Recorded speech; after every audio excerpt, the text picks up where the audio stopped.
Good morning, good afternoon. Now, as today is extremely windy, I'm going to do a video on how to ride in the wind. It's going to be a very short video, and it's just going to be of how I ride in the wind, not how you are supposed to ride in the wind. Okay, I'm just sharing with you my techniques and what I do when riding in wind. Now, a lot of people would say, oh, when I'm riding in the wind, I tend to lean into the wind when going around corners, etc., etc. Now, that's not always the best thing to do, because if you're leaning into the wind,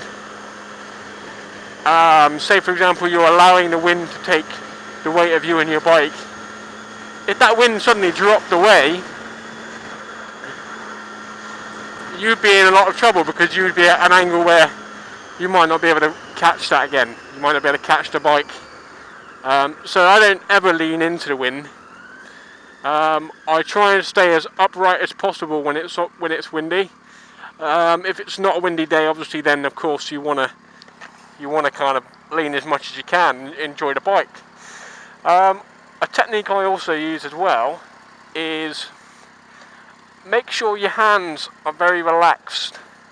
And the reason I say that is because if you're rigid, your whole body is rigid. If your elbows are locked straight, and you know you're grasping the handlebars fairly quickly, then that does mean that if a gust of wind does come your way, your body is pretty much going to act like a sail, and it's going to affect your balance, blown off course or blown over, depending on how severe the wind is. What I tend to do is I tend to grab the bike more with my legs, and I keep my arms relaxed, so that when a gust of wind does hit my bike and my body, rather than my body be rigid and act like a sail, because my arms are relaxed and my elbows aren't locked straight, my body is able to move with the wind, and my arms are allowed to move freely, which absorbs the impact of the wind and therefore doesn't affect my balance on the bike. I hope it's really hard to explain, but I'm very relaxed, therefore the wind can move me slightly and be absorbed by subtle movements, rather than being rigid and a barrier to the wind, which in turn leads to a lot of force on you and the bike, which makes it harder to ride. So that's what I wanted to share with you. That's how I do it anyway. Going against the wind, which we are now, is not too much of a problem. Again, you just don't want to make yourself rigid like a plank of wood, because that is going to affect the bike quite a lot, and your body. If you've got the wind blowing from one side, say left to right, and it's really blowing you, just try and stay upright, okay? And also, as well, if the wind is blowing you from left to right, and it's quite a considerable amount of wind, then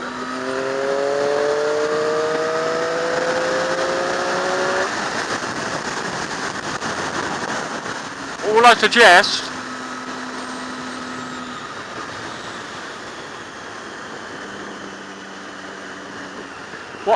is, if you position yourself slightly to the left, it's so windy. If you position yourself slightly to the left of the road, okay, and you keep yourself upright, that then means that if any wind was to catch you off guard and actually physically blow you across the road, then you've given yourself enough room to be blown across from the left to the middle instead of going from the middle and being blown across to the right, which is oncoming traffic. That's how I do it.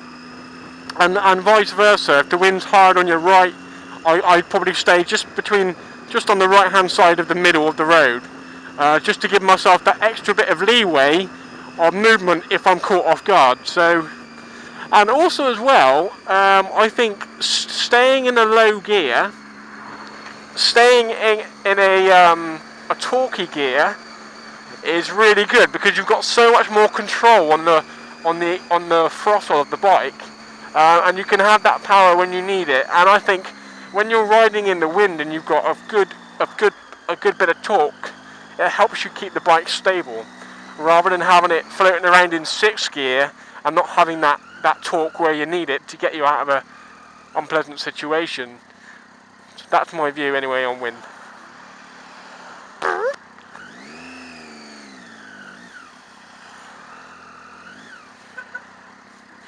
Hey,